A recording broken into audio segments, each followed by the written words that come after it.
আপনি হঠাৎ করে দেখলাম বিজেপিতে জয়েন হলেন। আপনি বিজেপিতে জয়েন হলেন কেন? দর্শক, আপনারা দেখতে পাচ্ছেন একদম টাটকা তাজা বিজেপিতে যোগদান করেছে। আজকে যখন আমি খবর পেলাম যে ফুরফুরা শরীফে দীপক দা উপস্থিত হয়েছে, আমি দেরি না করে সঙ্গে সঙ্গে চলে এলাম। দীপক দার কাছে আমার কিছু প্রশ্ন রয়েছে। দীপক দা, বিজেপি একটা সাম্প্রদায়িক দল। বিজেপি এখন আবার বাংলাকে অপমান করছে, বাংলা কথা বলা মানে বাংলাদেশি। আপনি হঠাৎ করে দেখলাম বিজেপিতে জয়েন হলেন, তো কি বলবেন? বিষয়টা হচ্ছে বিগত কয়েক বছর ধরে মানে আমি যাই। আপনি বিজেপিতে জয়েন হলেন কেন? বিজেপিতে জয়েন হয়েছি, এটা কে বলেছে? ভাইরাল তো, একটা ফটো ভাইরাল হচ্ছে। যারা করেছে ওটা মশা ভক্ত। মশা ভক্ত বলতে আপনারা জানেন, মশা হচ্ছে ডেঙ্গু ম্যালেরিয়ার একটা বাহক। কিন্তু আমাদের রাজ্যে এরকমই হঠাৎ করে বিজেপির একটা নতুন দালাল গোষ্ঠী জন্ম হয়েছে। মানে কি হয়, যেমন ধরুন সিরাজদৌল্লা যখন ছিলেন সে বাংলার সম্রাট, তো তাকে হারানোর জন্য ব্রিটিশরা মির্জাফর তার সেনাপ্রধানকে, সিরাজদৌল্লা সেনাপ্রধানকে কাজে লাগিয়েছে।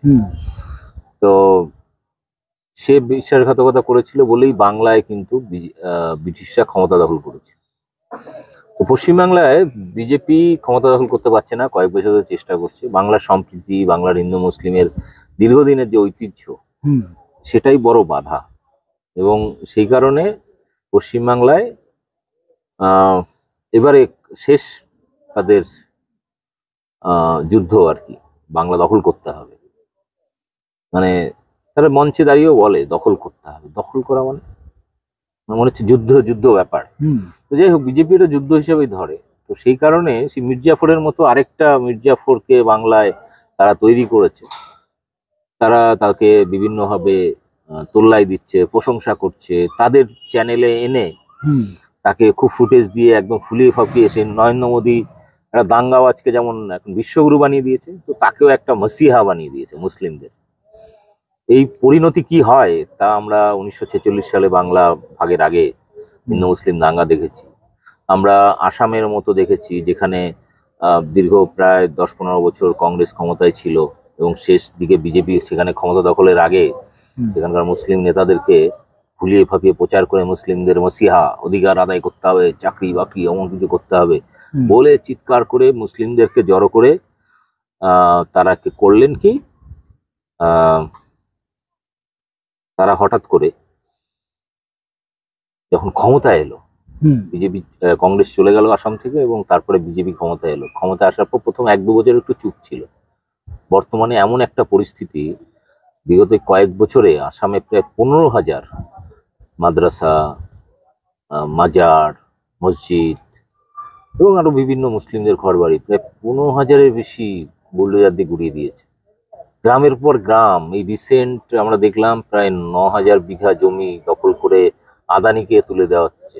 সেখানে হিন্দু মুসলিম সবাই ছিল, তারা কিন্তু সেই জায়গাটা তুলে দিয়েছে। তো পশ্চিমবাংলায় ক্ষমতা দখলের জন্য এরকম এক মির্জাফরের জন্ম হয়েছে, যাকে ফুলিয়ে ফাঁপিয়ে মসিহা করা হচ্ছে। এবং তার যেহেতু একটা ধর্মীয় ব্যাকগ্রাউন্ড আছে, সেটাকে কাজে লাগিয়ে এবং পশ্চিমবাংলা মুসলিমদের একাংশকে বিভ্রান্ত করার চেষ্টা করছে, সিম্প্যাথি তোলার চেষ্টা করছে। কিন্তু এরা জানে না যে পশ্চিমবাংলা কেন, পুরো ভারতবর্ষে ধর্মের নামে রাজনীতি কতটা বিপজ্জনক হতে পারে সেটা আমরা 90-এর দশক থেকে দেখছিলাম। সেই বাবরি মসজিদ থেকে শুরু করে আজ পর্যন্ত ভারতবর্ষে কয়েক হাজার দাঙ্গা হয়েছে, তাতে কিন্তু সবচেয়ে ক্ষতিগ্রস্ত হয়েছে মুসলিমরা। বিজেপি যে যে রাজ্যে ক্ষমতায় আসছে সে সমস্ত রাজ্যে বিজেপির কিছু মুসলিম নেতাকে প্রথম ভাড়া করতো, যেমন জঙ্গলি হাতি ধরার জন্য যেমন পোষা হাতিকে ব্যবহার করা হয়, সেরকম ক্ষমতায় আসার জন্য মুসলিমদের মধ্য থেকে 1-2 জনকে তারা নিয়েছিল প্রথম দিকে, মুসলিমদেরকে বসে আনার জন্য। ক্ষমতা দখল করার পর তাদের হিংস্র রূপ দেখাতে শুরু করে। আজকে বিজেপি শাসিত রাজ্যে শুধু মুসলিম নয়, বাঙালিকে শেষ করার জন্য বাঙালিদের উপর পর্যন্ত অত্যাচার শুরু করে দিয়েছে। এই বিষয়গুলো মাথায় রাখতে হবে। যারা ইতিহাস জানে না, যারা সাম্প্রতিকতম বিজেপির চাল চলনও পর্যন্ত জানে না, যারা আরএসএস এর ইতিহাস জানে না, আরএসএস এর আইডিওলজি সম্পর্কে কোনো ধারণা নেই, সেই সমস্ত মানুষকে মূর্খ বানানো খুব সহজ এবং সেটাই তারা করছে। আমি দেখলাম নরেন্দ্র মোদী এসেছিল দমদমে মেট্রো উদ্বোধন করতে, সেখানে প্রচুর দাড়িওয়ালা টুপিওয়ালা লোককেও তারা হাজির করিয়েছে এবং তারা নরেন্দ্র মোদী প্রশংসা করাচ্ছে। যে বিজেপি আরএসএস তাদের ঘোষিত শত্রু মুসলিম, সেখানে মুসলিমরা কি করছে? অর্থাৎ বিজেপি টাকা দিয়ে হোক, প্রভাব খাটিয়ে হোক বা ক্ষমতার লোভ দেখিয়ে হোক, কিছু মানুষকে তারা দালাল বা মির্জাফর তারা তৈরি করতে পেরেছে।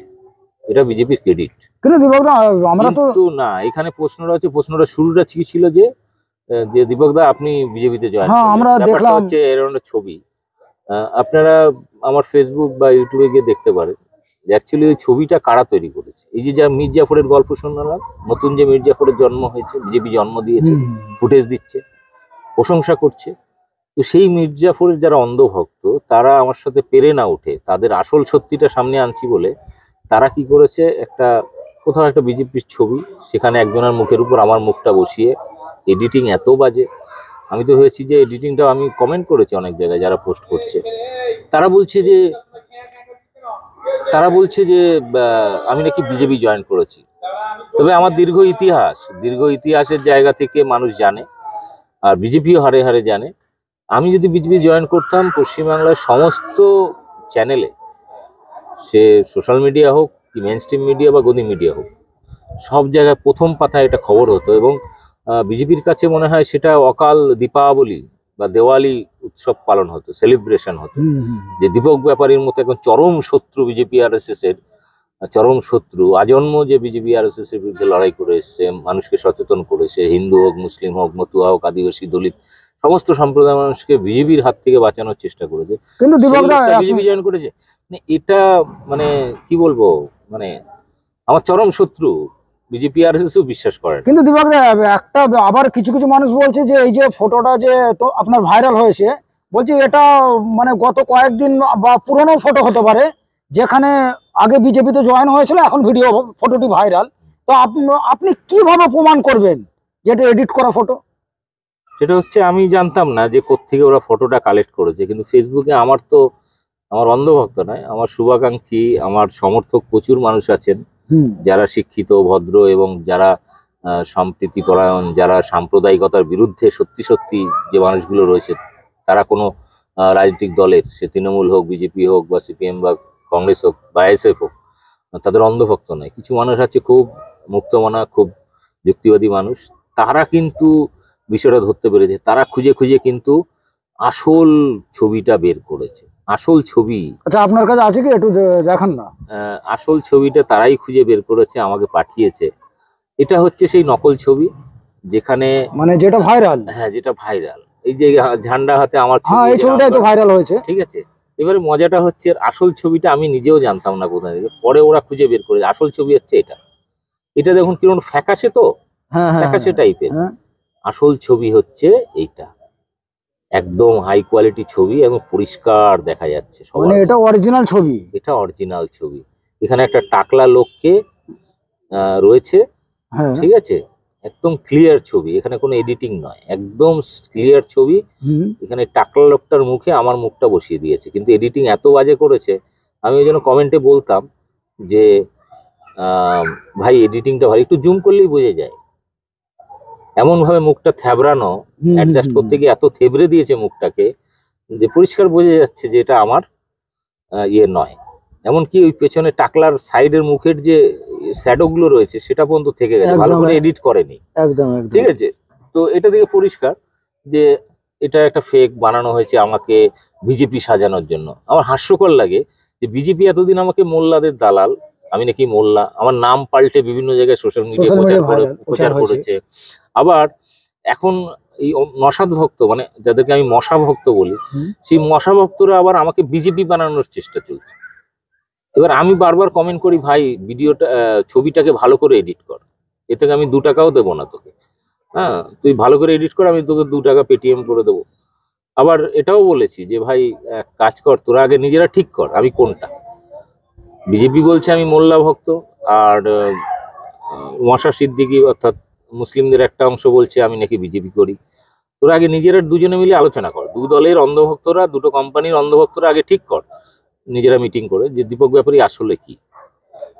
দীপক দা, এখানে তো পরিষ্কার হয়ে গেল যে এটা এডিটিং ফটো, যেটা অরিজিনাল সেটাও মানে আপনি আমাদেরকে দেখালেন। দর্শক, এই দীপক ব্যাপারীকে নিয়ে যেই মানে একটা সোশ্যাল মিডিয়াতে যে অপপ্রচার চলছিল, আমরা কিন্তু হয়তো পর্দা ফাঁস করতে পেরেছি। কারণ অরিজিনাল ফটো যেখান থেকে নিয়ে এডিট করে দীপক ব্যাপারীর নামে অপপ্রচার ছড়িয়েছিল বেশ কিছু মানুষ, আজকে কিন্তু তারই পর্দা ফাঁস হলো। দীপক দাকে অসংখ্য ধন্যবাদ আমাদেরকে সময় দেওয়ার জন্য। দর্শক, যদি মনে হয় ভিডিওটি শেয়ার করুন। মানুষের কাছে যেমন মিথ্যাটা পৌঁছেছে, মানুষের কাছে সত্যটাও পৌঁছানো দরকার, তাই আপনারা ভিডিওটি শেয়ার করুন। আর এই ভিডিও নিয়ে আপনাদের মূল্যবান মতামত অবশ্যই কমেন্ট